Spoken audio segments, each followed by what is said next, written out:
Arjun arrest మీద మీరేం చెప్తారు? అల్లు అర్జున్ గారి అంశం మీద నేను చెప్పదలుచుకుంది ఏంటంటే, రాష్ట్ర ప్రభుత్వం అల్లు అర్జున్ గారి మీద పెట్టిన ఇంట్రెస్టు, రాష్ట్రంలో జరిగిన చాలా అంశాలు ఉన్నాయి. ఈ రాష్ట్ర ప్రభుత్వం ఏర్పడిన తర్వాత 40 మంది విద్యార్థులు చనిపోయారు. గురుకుల పాఠశాలలో అయితే ఏంటి, గవర్నమెంట్ స్కూల్లో ఆహారం తిని అయితే ఏంటి, ఇదే రాష్ట్ర ప్రభుత్వం ఒక అమ్మాయి చనిపోతే లేచి దిని చచ్చిపోయిందని కూడా రిపోర్ట్ ఇచ్చింది హైకోర్టుకి. ఇట్లాంటి అంశాల మీద దృష్టి పెట్టలేదు. నేను అనేది ఏంటంటే, అల్లు అర్జున్ గారు బాధ్యతారహితంగా వ్యవహరించారు. ఓకే, అల్లు అర్జున్ గారు తప్పు ఉంటే శిక్షించండి, 200% దాని మీద చర్య తీసుకోవాలని నేను కోరుకుంటాను. ఎందుకంటే ఒక పేదవాడికి న్యాయం జరగాలి, ఓ పేదవాడికి చట్టం వసతి కలపాలి. ఎందుకంటే ఇప్పటికే సమాజంలోకి, చట్టాల్లోకి, న్యాయాల్లోకి డబ్బులు, కులం అనేది రావటం వల్ల చట్టం అనేది మరింత జగదారిపోయే స్థాయికి వచ్చేసింది. రాష్ట్ర ముఖ్యమంత్రి గారు ఇట్లాంటి అంశాల మీద స్పందించాలి. నేను దాంతోపాటు మరి గురుకులాల్లో జరిగిన అంశాల మీద ఎవరు న్యాయం చేయాలి, దాని మీద ఎవరు చర్యలు తీసుకోవాలి? పోనీ అధికారుల మీద చర్యలు తీసుకున్నారా మీరు? లేకపోతే ఏం జరిగిందనే దాని మీద ఒక సమీక్ష చేశారా? రాష్ట్ర ప్రభుత్వానికి కనీసం చనిపోయిన తల్లిదండ్రులకు మీరు భరోసా ఇచ్చారా? ఇవన్నీ చేయలేదనే అల్లు అర్జున్ అరెస్ట్ చేసినప్పుడు తెలంగాణ రాష్ట్ర ముఖ్యమంత్రి గారిని ఏం చేయాలి? My question is right. నేను చెప్పేదేంటి, రాష్ట్ర ముఖ్యమంత్రి గారు వీటన్నిటి మీద బాధ్యత వహించాలా లేదా? లేదా విద్యాశాఖ మంత్రి బాధ్యత వహించాలా లేదా? విద్యాశాఖ మంత్రి గారు లేరు. విద్యాశాఖ మంత్రి గారు ఎవరు? ముఖ్యమంత్రి గారి దగ్గరే ఉంది ఆ శాఖ. మరి ఈ 2 శాఖలు వారి దగ్గరే ఉన్నప్పుడు బాధ్యత వహించాల్సింది వారే. కాబట్టి తక్షణమే దీని మీద, ఇట్లాంటి అంశాల మీద, గురుకులాల మీద అంశాల మీద ఏదైతే అల్లు అర్జున్ గారి అంశం మీద కన్సర్న్ పెట్టి చూపించారో, అట్లే గురుకులాల అంశాల మీద కూడా మీరు కన్సర్న్ పెట్టి చూపించాలని కోరుకుంటున్నాం. గురుకులాల్లో నల్గొండలో మొన్న పాము కాటికి కూడా గురైండు బాబు. అంటే ఒక్కొక్క గురుకులాల్లో, ఒక్కొక్క విలేజ్లో, ఒక్కొక్క డిస్టిక్లలో డైలీ ఏదో ఒకటి అయితేనే ఉంది గురుకుల పాఠశాలలో ఒక్కొక్క అబ్బాయికి. దాని మీద మీరేం చెప్తారు? మీరు నల్గొండలోనే అన్నారు. ఇటీవల ఖమ్మంలో, మా నియోజకవర్గం, నాది సత్తుపల్లి నియోజకవర్గం, మాది ఖమ్మం జిల్లాలో ఒక అమ్మాయిని పాము 10 సార్లు కలిసి పెరాలసిస్ వచ్చింది. అక్కడున్న తల్లిదండ్రులు పోయి అక్కడున్న ప్రిన్సిపాల్ గారిని అడిగితే, మీరు ఉంటే ఉండండి, లేకపోతే టీసీ ఇచ్చేస్తా, 10వ తరగతి జరుగుతుంది, అక్కడ కుక్కలు, పందులు దారుణంగా ఒకళ్ళని వేటాడినట్టు వేటాడుతున్నాయి. నేను చెప్తుంది ఏంటంటే, ఇదివరకైనా కానీ ఇప్పుడు కానీ ఈ గురుకుల పాఠశాలలో, ప్రభుత్వ పాఠశాలలో మరియు ఈ యూనివర్సిటీల్లో చదువుకునేది ఎవరంటే సంపన్న వర్గాల బిడ్డలు, పేద బిడ్డలు. ఏంటి, మా జీవితాలు మారితే ఇక్కడికి ర్యాంకులు కొట్టుకొని, ఇక్కడికి సీట్లు కొట్టుకొని వస్తే యూనివర్సిటీలో అమ్మ అయ్య 100 రూపాయలు 20 రూపాయలు కష్టపడి అవన్నిటిని దాచుకొని వచ్చి ఇక్కడికి ఏదో జీవితాన్ని మార్చుకుందామని వస్తే స్కాలర్షిప్లు ఇస్తాం, అవి ఇస్తాం, ఇవి ఇస్తాం అని చెప్పి ఏమీ ఇవ్వకుండా హింసించే దారుణమైన పరిస్థితి ఉంది. కుక్కల కంటే హీనంగా బతుకుతున్నాం ఇక్కడ. సామాజిక వర్గాన్ని 100% స్పృశించేలాగా రాష్ట్ర ప్రభుత్వాలు చేస్తున్నాయి. అదీగాక నేను ఇంకోటి అడుగుతున్నా, నిజాం కాలేజీలో ఒక విద్యార్థి చదువుతున్న MSc అయిపోయింది. అదే విద్యార్థికి కాకతీయ యూనివర్సిటీలో వేరే కోర్సులో సీట్ వచ్చింది. అయితే ఆ విద్యార్థి కోర్సు ఫీజు 38,000 కట్టాలి, స్కాలర్షిప్ పడలేదు.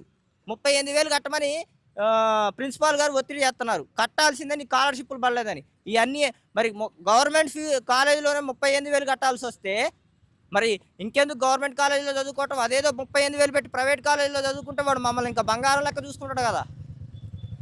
పదే రాష్ట్ర ప్రభుత్వం ఇదే గురుకుల అంశాల మీద, ప్రభుత్వ పాఠశాల మీద, మరి ప్రభుత్వ కళాశాల మీద పెండింగ్లు ఉన్నాయి స్కాలర్షిప్లు అంటున్నారు. సరే, పెండింగ్ ఉన్నాయి, మొత్తం కట్టలేరు. ఒక గెజెట్ ఇచ్చి కట్టలేని పేద విద్యార్థుల పక్షాన మీరు ఏమన్నా చేశారా? రాష్ట్ర ప్రభుత్వాన్ని నేను సూటిగా అడుగుతున్నా ఇదే అంశం. 6 గ్యారెంటీలు అన్నాడు. 6 గ్యారెంటీలు అమలైనాయి? 6 గ్యారెంటీలు ఏడమలేని అన్న, అన్ని పేదవాళ్ళకి దోచుకునేలాగా ఉన్నాయి. ఇప్పుడు 6 గ్యారెంటీల గురించి మీరు మంచిగా గుర్తు చేశారు కాబట్టి నేను చెప్తున్నాను. నా నియోజకవర్గం సత్తుపల్లి, అక్కడ ఆర్టీసీ బస్సులు ఉన్నాయి. ఆర్టీసీ బస్సులు ఉచితంగా ఇచ్చాం అని చెప్తున్నారు. అక్కడ విద్యార్థులకి బస్సులు తగ్గించారు. ఆదివారం బస్సు రాదన్న, మార్నింగ్ 5 బస్సు రావాలి, 6 బస్సు రావాలి, 12ంటికి బస్సు రావాలి. కానీ రాదు, డైరెక్ట్గా ఈవినింగ్ 5కి బస్సు వచ్చింది. అప్పుడు మరి ప్రయాణికులు ఎడిపోవాలి? అదే అంశం మీదగా డిఓ గారిని అడిగితే, మీరు విద్యార్థుల లెక్క లేరని, అక్కడ విద్యార్థులు అడిగితే విద్యార్థుల లెక్క లేరు, మీరు అలా ఇలా ఇవేమన్నా ప్రభుత్వ బస్సులు అనుకుంటున్నారా, మీ ఇంట్లో బస్సులు అనుకుంటున్నారా, మీకు ప్రత్యేకంగా బస్సులు వేస్తారా అని మాట్లాడారు. మాట్లాడిన తర్వాత ఇదే అంశం మీద నేను ఈ రాష్ట్ర మంత్రి గారికి రిఫరెండం ఇద్దామని కనుక్కుంటే రాష్ట్ర వ్యాప్తంగా బస్సులు తగ్గించారు. మేము ఫ్రీ ఇస్తున్నామని చెప్పి ఒక పక్క దోచుకుంటున్నారు. ఏదో పైకి ఆర్పాటాలు తప్ప ఫీల్డ్ స్థాయిలో అది నడవట్లేదు. ఏం చెప్తారు బ్రో పరిపాలన మీద? పరిపాలన ఏముందన్న, మేము సంవత్సరగత ఏడాది పరిపాలన వేడుకలు జరుపుకున్నారంటున్నారు. నేనేమంటున్నా, లగచర్ల రైతులు కొట్టినందుకు ఏడాది పరిపాలన జరుపుకుంటున్నావా? లేదా మాగనూరులో విద్యార్థులు, లేదా నీ రాష్ట్ర ప్రభుత్వం వచ్చిన తర్వాత 40 మంది విద్యార్థులు చనిపోయారని సంవత్సరగా పరిపాలన వేడుకలు జరుపుకుంటున్నావా? లేకపోతే ఆర్టీసీ బస్సులు తగ్గించి విద్యార్థులను వేధించినందుకు నువ్వు సంవత్సర పరిపాలన వేడుకలు జరుపుకుంటున్నావా? లేకపోతే జీవో 26 అనే అంశం మీద విద్యార్థుల్ని, ఇదే యూనివర్సిటీ బిడ్డల్ని రక్తాలు వచ్చేటట్టు కొట్టి ఎల్ అనే పదాలు వాడుకుంటా హింసించినందుకు నువ్వు సంవత్సర పరిపాలన వేడుకలు జరుపుకుంటున్నావా? లేకపోతే రైతులకి రైతు బంధు, రైతు బీమా కట్ చేసినందుకు నువ్వు సంవత్సర పరిపాలన వేడుకలు జరుపుకుంటున్నావా? ఇంకెట్లా చెప్పుకుంటూ పోతే ఇది ప్రభుత్వం ఏర్పడిన తర్వాత అనేక లోపభూయిష్టంగా ఉంది ఈ ప్రభుత్వం అనేది. ఓవరాల్గా ఏం చెప్తారు బ్రో?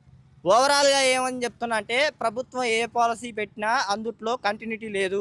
ఇప్పుడు ఉదాహరణకి ఇంకో అంశం చెప్పాలనుకుంటే, ఇందిరమ్మ కమిటీలు వేశారు. పేద వాళ్ళకి ఇల్లునిస్తామని చెప్పేసి ఆ ఇందిరమ్మ కమిటీలు పల్లెల్లో ఒక్కొక్కరిని వేధించుకునే ఆందోళనకు గురి చేసేలా ఉన్నాయి. ఎందుకు ఉదాహరణ చెప్పమంటే, వాళ్ళ ఇంట్లో పనులు చేయించుకుంటాం, ఆ కమిటీలు వేసుకున్న వాళ్ళు డబ్బులు ఇవ్వండి మీకు ఇల్లు ఇప్పిస్తామని దోచుకునే పరిస్థితి ఉంది. ఇదే అంశం మీద నేను రాష్ట్రం మొత్తం చాలా మంది మాకున్న స్నేహితుల ద్వారా ఇన్ఫర్మేషన్ నేను గ్యాదర్ చేశా. మీరు అవసరమైతే మళ్ళీ ఒక దాని మీద స్పష్టమైన ఆదేశాలు ఇవ్వండి. మళ్ళీ ఇంకోటి చెప్తున్నా, గత బీఆర్ఎస్ ప్రభుత్వంలో సగం 70%, 80% ఇల్లు పూర్తి చేసుకున్న వాళ్ళ పరిస్థితి ఉంది. వాళ్ళ పరిస్థితి భయాందోళనకు గురి చేస్తున్నారు. ఎందుకంటే మీరు బీఆర్ఎస్ కార్యకర్తలు లేకపోతే బీజేపీ కార్యకర్తలు అని ముద్ర వేసే అంశాలు ఉంది. వీళ్ళంతా పేదలు, నిరుపేదలు. 1 లక్ష రూపాయలు 2 లక్షలు ఉంటే జీవితం గొప్ప అనుకునే నిరుపేదలు. అట్లాంటి పేదల్ని కాపాడాల్సిన బాధ్యత మీకుంది రాష్ట్ర ప్రభుత్వంగా. మీరు ఏదైనా పాలసీని కంటిన్యూటీ చేయండి. ప్రభుత్వం కనుక మీరు ఏదైనా అంశాన్ని మార్చాలనుకుంటే అది ప్రజల పక్షాన ఎలా ఉంటుంది, ప్రజల వైపు ఎలా ఉంటుంది అని ఆలోచించి ఒక నిర్ణయం తీసుకోమని రాష్ట్ర ప్రభుత్వానికి నేను సూచన చేస్తున్నా.